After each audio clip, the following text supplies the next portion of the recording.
সকালবেলা উঠে ব্রেকফাস্ট করে হোটেল চেক আউট করে এখন চলে এসেছি আমরা পেলিংয়ের স্কাইওয়াকে। আজকের মতো এটা আমাদের লাস্ট সাইট সিন, কারণ আজকে সন্ধেবেলায় আমাদের ট্রেন, তো আমাদের এখান থেকে যেতে হবে শিলিগুড়ি।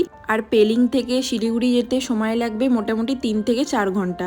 তাই এই একটাই সাইট সিন আমাদের দেখা হলো। আর এইখানকার জায়গাটা ছিল অপূর্ব, কিন্তু আমাদের ব্যাড লাক যে আজকেও ওয়েদারটা খুব একটা ভালো ছিল না, তাই চারিপাশের ভিউটা দেখতে পেলাম না। এই স্কাইওয়াকটা ছবিতে দেখে মনে হতো অনেক উঁচুতে, কিন্তু খুব একটা উঁচু না, আর খুব একটা ভয়েরও কিছু লাগে না। তো ফার্স্টে একটু পা রাখতে ভয় লাগছিল, মনে হচ্ছিল যেন কাঁচগুলো ভেঙে যাবে।